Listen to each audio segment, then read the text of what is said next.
Viewers, welcome to the Personal Injury Law Show. This is a show that talks about everything current in the law of personal injuries and relevant to you, the viewer. My name's Tony Carbone. I'm a lawyer, 30 years experience. With me tonight I've got John Karantzis, a partner in workers' compensation in a Melbourne law firm. Good evening, John. Hi, Tony. Hi, viewers. And Peter Kourbelis, an associate in a South Australian law firm. Good evening, Peter. Hi, Tony. Hi, viewers. Tonight, viewers, we're going to be talking about the interaction of South Australian and Victorian workers' compensation law. However, before we get to that, Tony, what's in the news? Viewers, there's been a lot of stories in the news. There's been stories about drownings, volunteers injecting people with opiates, car drivers that are having accidents at the same intersection. It's just bizarre. But we'll start off with the story of the government, the Commonwealth Government, Manus Island and GS4, John. Tell us a bit about that. It's a disaster, Tony. The Commonwealth has a facility whereby they are literally jailing refugees to Australia. The Stop the Boat policy is working well as long as you get locked up in this facility, and then you've got this company called G4S that are trying to run the situation. Someone died last week, Tony. Peter, the sad thing about what's going on with the government and also these operators that they employ is that there's a lot of cover-ups in terms of what happens in their facilities. Yes. And the reason for the cover-ups is because it's a very lucrative business for them and they don't want all this dirty laundry to come out. Tony, that does raise some concerns. What are the liability issues here?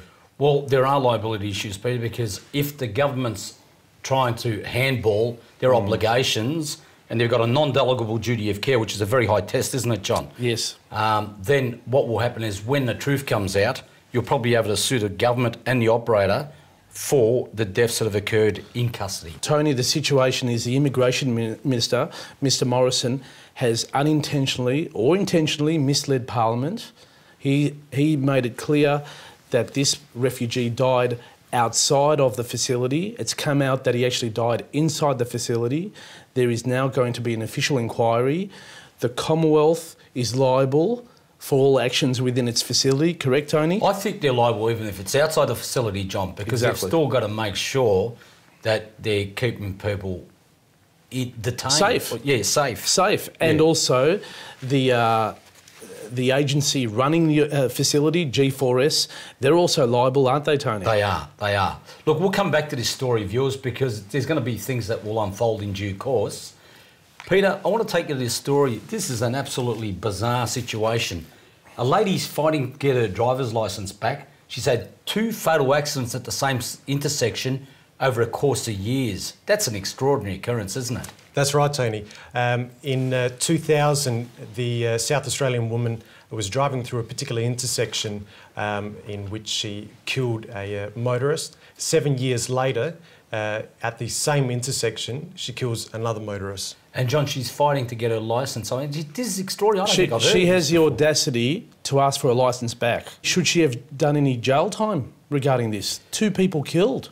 John, if she's guilty of culpable driving or something along those lines, I would have thought she would have done jail time. But the sad thing about this, John, is that she's got a history of 5 serious driving offences, and that's part of the consideration for refusing her driver's licence. Yes. Viewers, this is one that I really do want your feedback, Twitter and Facebook. Just let me know what your views are. Should she get her licence back if she's done her time and, you know, now she's probably had to do dangerous driving courses? Who knows, John? You know, you would have imposed pretty strict conditions on her licence, wouldn't you? Oh, yes, exactly. And Peter, in South Australia, the families of these people have been killed. They're entitled to compensation. That's right. And that's under the Civil Liability Act for car accidents. That's right. The dependents of the deceased have a claim, as well as the immediate family members. It's similar to Victorian law with some subtle differences. Isn't that right, John? Exactly, Tony. It's a claim is made when there's a deceased as a result of a car accident.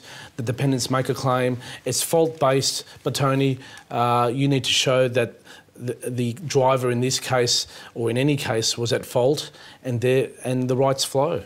Exactly. John, the recent changes in Victoria has caused some concern because unless you're physically at the scene of the accident, you won't be entitled to a claim for mental, psychological harm. Isn't that correct? Exactly. Let's keep moving. Volunteers, Peter, have been approved to inject opiate into people that are injured at accidents. This is an initiative because there's a shortage of AMBOs.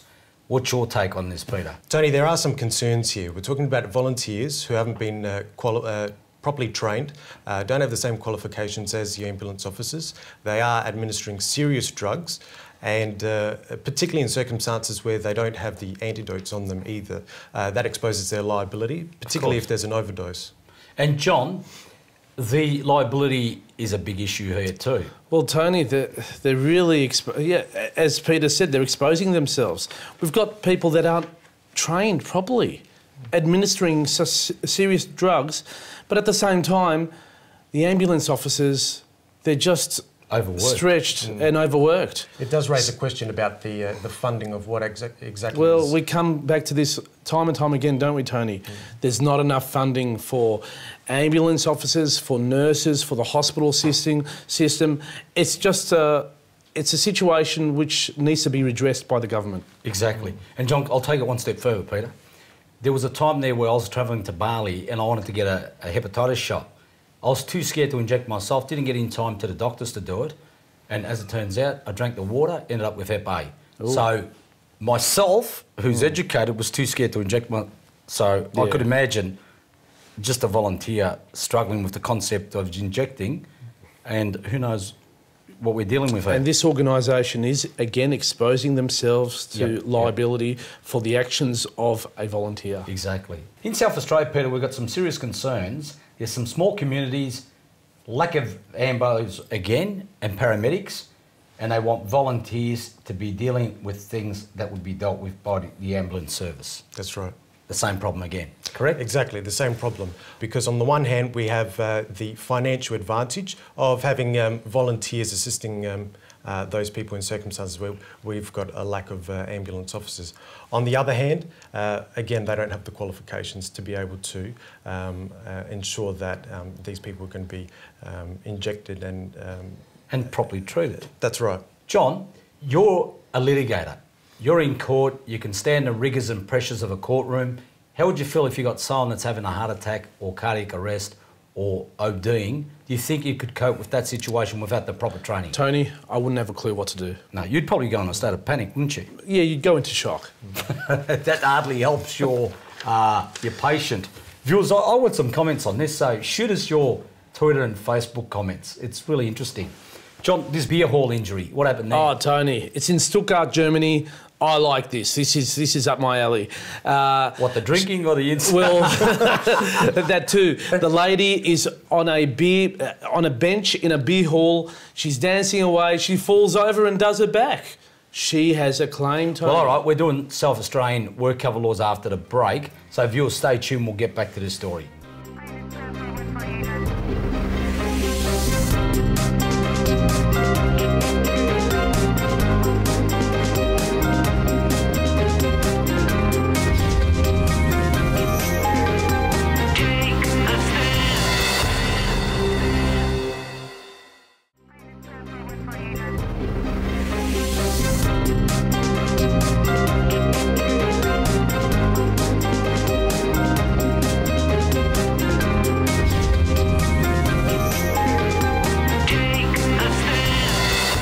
Viewers, welcome back to the show. Before the break, we're talking about this beer hall incident, but I just want to remind you that today we're going to be talking about South Australian workers' compensation laws and how they interact with Victorian laws, and we're going to do a comparison of the two.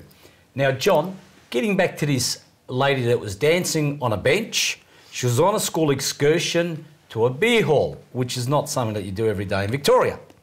However, in Stuttgart, you do, don't you? Yeah, well, it's culture and their tradition, I guess. Exactly. She gets on a bench. I don't know if the pupils were dancing with her, but she's fallen, injured her back. If this happened in South Australia, Peter, would she be covered? Unlikely, Tony. Why? It wouldn't be considered as part of her employment duties to be drinking and socialising in a beer tent. But they actually visited the beer tent. That was the actual excursion. The employer knew that. The employer actually organised it. Would you be covered in Victoria? If this was a sanctioned event by the school... It was. ...paid for by the school... It was. ...then I think yes. Yeah, look, I'd be inclined to think that unless she was behaving so recklessly exactly. and she was so intoxicated beyond belief, exactly. she'd be covered. Agreed. You know what I mean? Anyway, Agreed. Very interesting. Peter, there's a case that you're familiar with in South Australia where the worker was not, the claim was rejected, is that correct? Yeah, that's right, Tony. In the matter of Wheeler and the South Australian Police, the claimant lodged a claim for compensation arising from an incident where he was assaulted. He was employed by SA Police for approximately 13 years and was had volunteered to undertake a particular training course. At the end of the course, the instructors, including himself and some of his co-instructors, were invited to attend a club where they consumed alcohol, food, and after leaving the club, went to find pizza. Now, as the instructor or the worker was waiting for his friends to order the pizza and purchase the pizza, the instructor was involved in an incident where he was assaulted from unknown persons known to him. Yep. He sustained various injuries, particularly to his head. The question for the court was whether or not his injuries were compensable given the circumstances. Okay. John, there's two things that flow from this case. He went to work, he went to a bar, went to get some food. I think there's a breaking nexus somewhere. Exactly. Yeah. After he's left work and gone to the bar, work has ceased, hasn't it, Tony? Exactly. Peter, I'm confident that you'd come around to my way of thinking because you're a very plaintive-minded lawyer. She actually went to the beer hall for work. That was her excursion, to a beer hall. It was. You know, an employer knows you're going to be drinking and you get a bit, you know, rowdy a little bit, you're on the tables and dancing, whatever, she gets injured. That's right. Yeah, I reckon they'd pick it up in South Australia too. I'm confident. Possibly. There's no break in chain or nexus. Given that it occurred during the course of her employment where she was getting paid, it was during the times in which they had the tent open to the staff, there is a possibility that she would be compensated in those circumstances. And the Stuttgart court found that her behaviour was normal and socially appropriate. John, that's very fascinating. I like it, Tony. Yeah.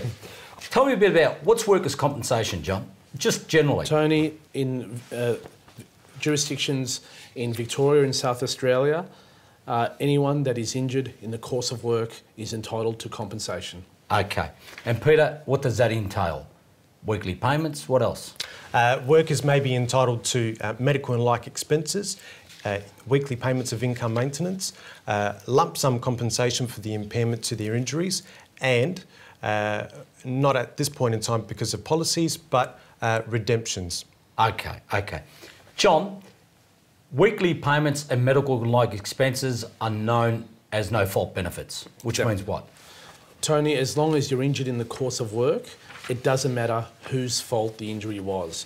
It could have been the worker's fault for inadvertence or a mere mistake, for example, or it could be the fault of the employer for not providing a safe workplace. So as long as you're injured in the course of work and you're doing your normal work duties, you're entitled to weekly payments of compensation and medical expenses. And that's the case also in South Australia, isn't it, Peter? That's correct. So you're entitled to weekly payments, medical expenses, but the one significant difference is you cannot at this stage claim common law damages. Is that correct? Yeah, that's right.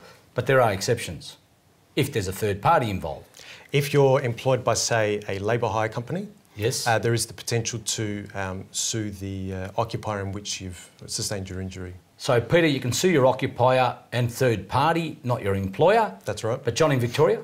Tony, in Victoria, we have common law entitlements for all workers.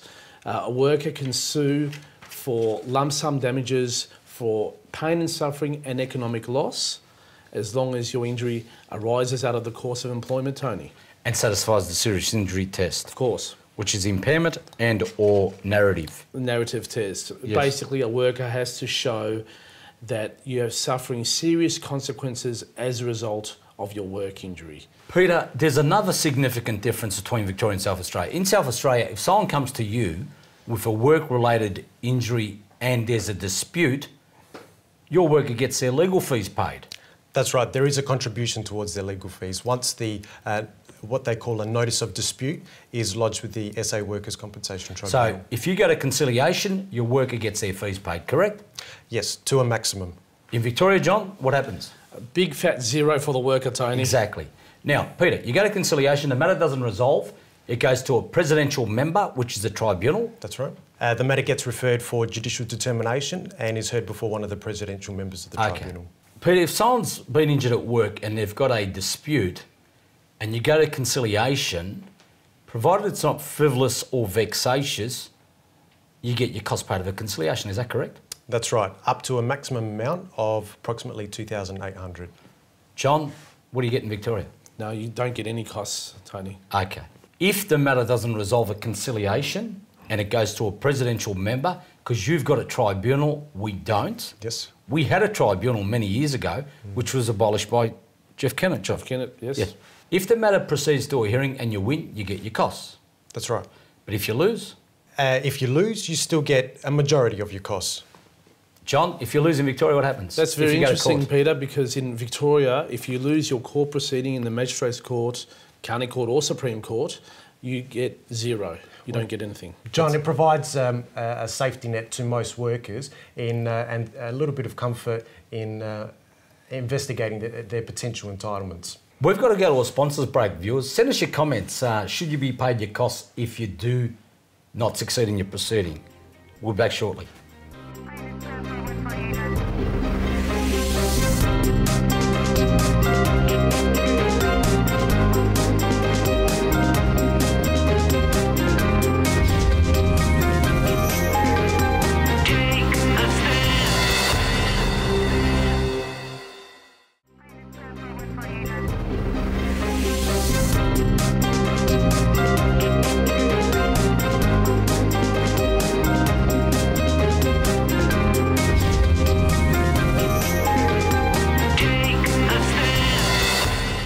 Viewers, welcome back to the show. Before the break, we're talking about South Australian workers' compensation and also Victorian workers' compensation laws. John, in Victoria, we do not have a deficit, is that correct? Tony, the system is in the black. Yes. Work Cover Authority is in profit of over $1 billion. Yes, and that's with a common law system, is that Tony, correct? it's because of the common law system. Okay. Simple as that. The system is healthy. Workers aren't on weekly payments indefinitely. The worker gets their lump sum payout and moves on with their life. Peter, in South Australia, you've got a $1.3 billion unfunded liability / deficit. Now, the workers' comp corporation's investigating ways to reduce that. What do you suggest? The Work Cover Corporation Board are looking at reintroducing redemptions. Which is what? Tony, a redemption is a payout given to the worker by the Work Cover Corporation, which pays out their future income maintenance of weekly payments and their future medical expenses. A payout is advantageous to a worker because they're able to move on with their life once they receive the payment. And plus, John, the other good thing about that is that the worker can reinvest the money into a small business of whatever description that fits their injuries and they become a productive member of society once again. That's right. And John, as a safety net, they get you to see a financial counsellor to advise on how to invest the money. Exactly. Tony, the Work Cover Minister in South Australia has made it clear. He's actually said the system is buggered. Yep. They need to bring back common law entitlements, Tony. Okay. Now, common law entitlements will fix up the system, the work cover system in South Australia. Exactly. Victoria, it works well. In South Australia, they haven't had common law for years. They need to bring it back to ensure that workers are paid out their due lump sum for pain and suffering and economic loss and then move on with their life. Exactly. Yeah. Exactly. Otherwise, the system as it is, you've got workers on weekly payments for literally forever, for years. Now, that's no good for anyone, is it, Tony? No, it's not at all. Peter, recently, the government changed the laws in relation to motor vehicle accidents to make it tougher in circumstances where the system was working well. That's right. They That's a applied bit harsh. thresholds, that's correct. But John, having said that, we know that you can pursue those claims because they've got a narrative that says you can still get common law damages if it's unjust or harsh, which is a very broad term. Well, it's a broad term, unjust and harsh, and in the end, Tony, as long as the car accident victim can show they've got injuries they have a claim, don't they, Tony? Exactly. And if it impacts on their capacity to work, it's unjust and harsh. If it impacts on their capacity to enjoy life or interact with family, friends, that's got to be unjust and harsh again, doesn't it, Peter? That's right, Tony. So just as it's worked in Victoria, we're confident that it will work in South Australia as well. And John, just on that, the beauty of it too, with the amendments to the legislation, is that you can even use your knowledge from Victorian law to assist in the South Australian prosecution of claims, correct? Oh, of course, Tony. Oh, yes. We've had years of experience in prosecuting these claims. Anyone that's been injured in a car accident and that's suffering serious consequences should make a claim, Tony. Exactly. And Peter, is it fair to say that with the changes that are going on with the system, a lot of people, that is injured people, and also their medical practitioners, think that it's too complicated and they're failing to make the inquiry? Exactly, Tony. The ironic part about it is that these laws have been enforced for approximately 6 months. And it usually takes an injured... period of time. Well, approximately, say, 12 months. People need to go get that advice. Exactly. And Peter, the claim is for pain and suffering and for past and future economic loss, isn't it? That's correct. There's other heads of damages as well. Gratuitous services, paid services, consortium, and past and future medical expenses. Excellent. And John, there's certain things we can't get in Victoria. You can't get loss of consortium, and you can't get... gratuitous care. Exactly. So it's got some advantages. So viewers, if you've been injured in the course of work or injured in a car accident, you need to seek legal advice. Give a lawyer a ring. Most work on a no-win, no-fee basis. And also, people aren't looking at their rights under their superannuation policies. If you cannot work, you might have a right to get a total and permanent disability claim. Isn't that correct, John? Oh, yes. Every worker, we all know we get our superannuation entitlements and payments. In that statement, you'll see the death benefit amount, and under that, there's usually a total and disability benefit, a total and permanent disability benefit amount. It could be $100,000, could be $50,000.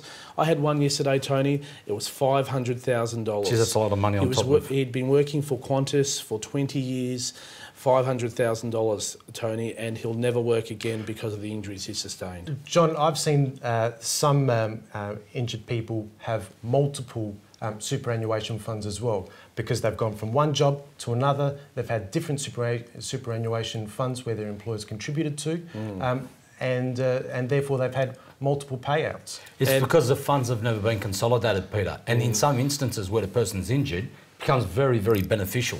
And viewers, you can make a claim on each of those policies. Exactly. Not only one, you're not limited to one.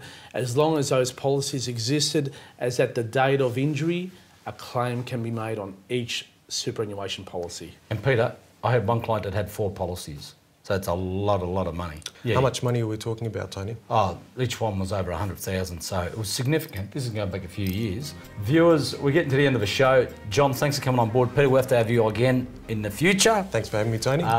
Viewers, thanks for watching. Go to Facebook and Twitter. Go to past episodes. Stay tuned for future episodes. And always remember to stay safe.